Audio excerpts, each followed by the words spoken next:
4º Simpósio Mercado de Certificação do Café, palestra do Celso Vigro aqui em Monte Carmelo. Celso, mercado muito confuso, mercado com muitas variáveis climáticas, muita variação. Como é que você está vendo o mercado e qual o foco principal que nós podemos dar da sua palestra hoje? Olha, Antônio, o que a gente tem percebido é que nós vamos entrar no ano cafeeiro agora, 2014-15, e um ano comercial 15-16, com consumo de estoques, né? Que ele pode variar entre 6 a 12 milhões de sacas, a depender do que vai acontecer com o Brasil, a partir da regularização do clima que a gente prevê que ainda ocorra ainda em outubro. O que não está confirmado, né? Os principais análises climatológicas estão informando que as chuvas vão ser irregulares e de baixos volumes em outubro. E isso compromete bastante a potencialidade da safra brasileira e alguns analistas já apontando para uma safra global 14-15, né? Essa corrente atual, que seria o comercial 15-16, abaixo dos 40 milhões. Ou seja, seria um cenário catastrófico para a cafeicultura mundial, o Brasil produzir menos de 40 milhões de sacas, porque o consumo continua num ritmo de crescimento de 1,5%, 2% ao ano, e os estoques mundiais, embora ainda elevados em torno de 30 a 40 milhões de sacas, um declínio de até 12 milhões de sacas no pior cenário, com o Brasil produzindo 40 milhões de sacas ou abaixo disso, você vai ficar com estoques muito restritos, muito limitados, e isso pode alavancar preço, pode trazer um rally aí em termos de cotações. Celso, com relação ao café, ele teve uma quebra por falta de enchimento do grão. Se deu essa quebra, é sinal que faltou água, ele não teve crescimento vegetativo. Como é que está a perspectiva aí de 2015 e 2016?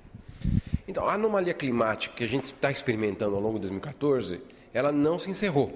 Quer dizer, ela começou no primeiro trimestre do ano, trouxe muito estresse para a planta.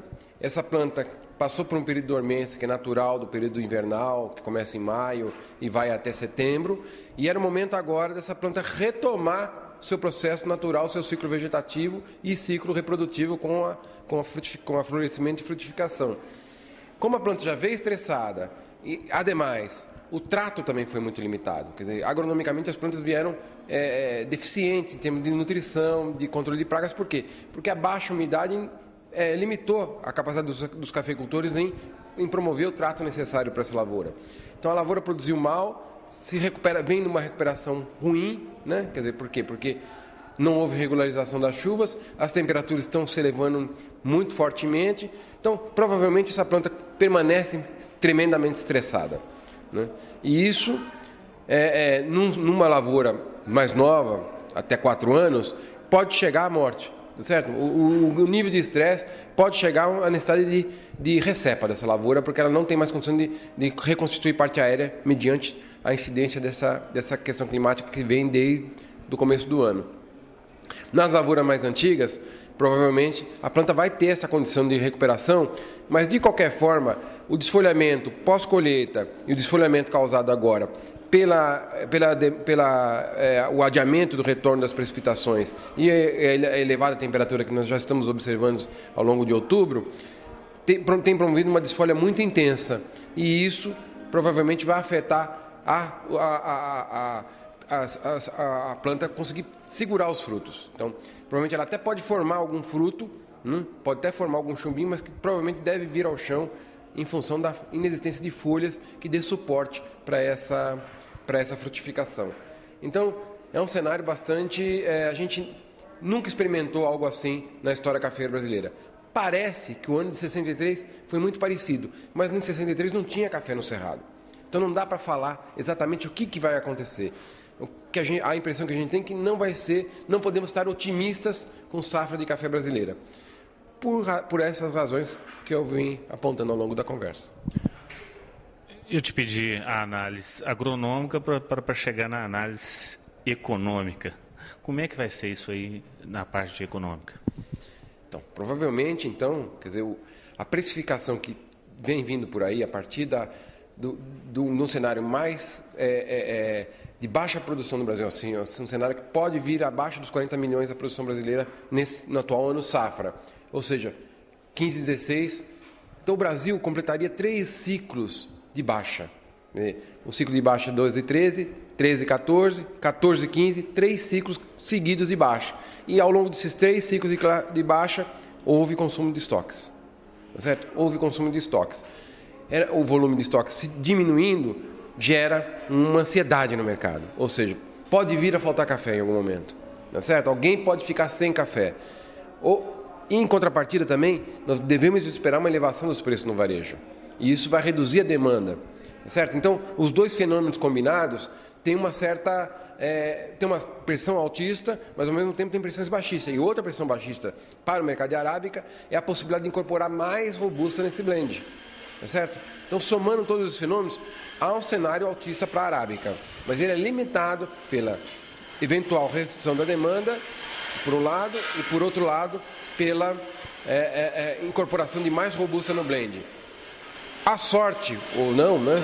Talvez, é que a disponibilidade de robusta não é tão grande no mundo. Ela também está limitada, tendo em vista a queda de produção na Indonésia e os baixos estoques do Vietnã. Quer dizer, não somam nem 2 milhões de sacas. Então, isso tudo combinado tem uma chance de pressionar bastante o mercado de café para os próximos meses. Lembrando também, né, Antônio, que entra o inverno agora no hemisfério norte. É um período em que há intensificação do consumo, né, e uma demanda maior pelos torrefadores. Então, também é uma pressão altista. Combinando todos os fatores, o cenário é otimista para preço de café. É pessimista para a produção e otimista para preços. Produtor, como é que o produtor fica nessa situação? O produtor tem que trabalhar pela média. Esperar ganhar o máximo, corre o risco de perder tudo, né? Então, o que é trabalhar pela média? Conhecer seu custo de produção e, a partir dele, estabelecer o ganho. Se o café chegou a R$500 o saco, como está atualmente, 520, 530, meu custo é 350, há uma margem substancial já aí embutida. Vende uma parte. Não espera que ele vá chegar a 700. Né? Por quê? Porque esse mesmo esperar 700 pode desabar para 300 novamente. Não é o que a gente espera, não é. Tá certo? A gente espera que o café fique em torno de 2 centavos por libra-peso em Nova York, não vai se afastar muito desse teto. Né? Deve ficar por volta disso. Mas num cenário de baixa produção no Brasil, ele pode chegar a um preço melhor ainda. Num cenário que as chuvas voltem e se normalize o mais breve possível, né? Imaginamos logo, amanhã, né? Se isso acontecer, a chance de o café vir para baixo é grande. Então, combinando essa margem, esse custo de produção com a margem de ganho que a gente considera viável para capitalizar a propriedade e para fazer os investimentos necessários, é o momento de comercializar. Uma parte. Não é ilícito, não é um crime o cafeicultor especular. O que é errado, especular com 100%. Né?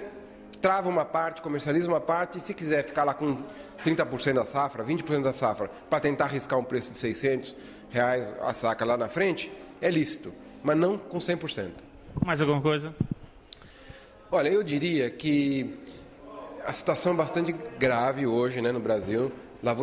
Muitas lavouras vão ter que ser replantadas. O mundo vai passar por um período bastante complicado em mercado de café. E isso vai incrementar a volatilidade. O preço máximo e o preço mínimo dentro do próprio mês vão ter oscilações tão fortes que vai dificultar muito o planejamento do cafeicultor. Então é muito importante o cafeicultor ter uma boa assessoria na parte de hedge, na parte de contratos, na parte de mercado futuro. Porque é ali que ele vai encontrar um refúgio contra essas oscilações que o mercado deve continuar experimentando ao longo dos próximos 2 anos. Só isso? É isso aí, obrigado.